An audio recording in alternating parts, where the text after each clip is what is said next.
that can be pretty difficult, but sometimes it can be a matter of changing your situation. Late in life, you might have a job where they might pay you a tuition reimbursement, and I would take advantage of that because you can use that in conjunction with FAFSA or the Pell Grant.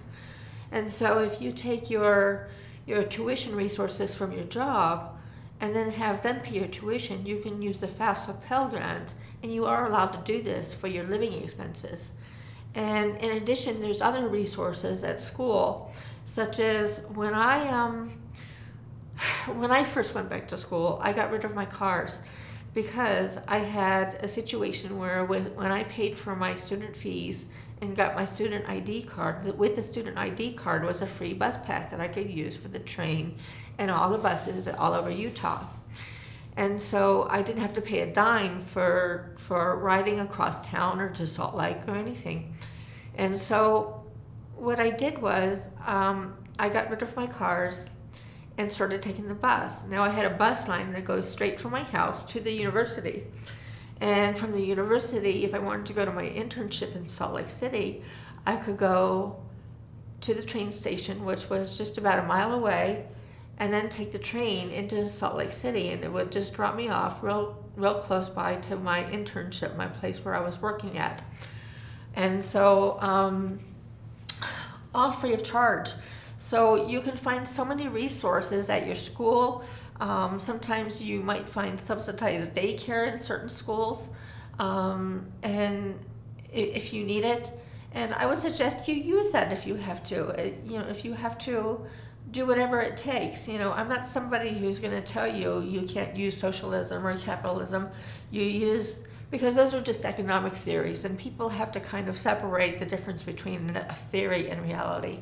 The reality is a lot of people use resources, and it's available to you. They want you to use it because, frankly, one of these days you're going to graduate and you're going to become a taxpayer, and you're going to replenish those resources for somebody else. And so they want you to use the resources. And so that's the reality of it. And so eventually you can go back to school, figure out what you want to do. It could be a good thing because you might be in a different place than you were before, but you can budget. You can budget your FAFSA Pell Grant to incorporate your rent, your mortgage payment, or whatever, and your living expenses, and just go ahead and use your tuition assistance from your work, or maybe it's a scholarship that you got from someplace else, or maybe you got something from Voc Rehab, or maybe you got something from the Department of Workforce Services. That's what it's called here in Utah for the job search workplace government organization that helps you find a job. So there's lots of resources out there that will help you find your way. And even when you're older, because frankly, your life should be about education. It should always be about learning new things, and it's even more gratifying when you learn something when you're older, because you don't want to just go into retirement thinking that there's nothing left to do. No, there's always something you can do. You can do mentoring. You can do volunteerism. You can do public speaking as an expert. You can start a consulting firm. You can be an entrepreneur. You don't have to just feel like you have all these skills but nobody appreciates them, because you can use them however way you want to. They're your skills. And so it doesn't matter how late you start. Well, you have to prioritize what's the most important thing. And I would say work and school is the most important thing. Of course, you have to have an income. But if you can do it on reduced hours and reduce your budget and stop spending so much and just kind of focus on getting your bills paid, your basic bills paid, and then going to school. And your housework it's important, yes.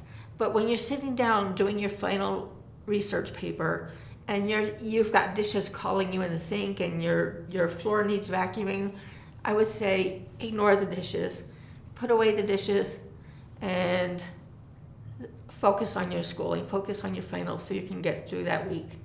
You know, I mean, there's a lot of people who have the same issues, and there's no reason to blow your finals just because you want to do your dishes and you want to see your kitchen clean, because frankly, I know it's irritating to have a dirty kitchen, but sometimes you just have to focus on getting your finals done. And finals week there's a reason why why a lot of people quit school during finals week, and it's because of all the pressures that they have at home and at work. And so I would suggest to you, just your priority should be to get through your finals and get through your schooling so you can move on ahead.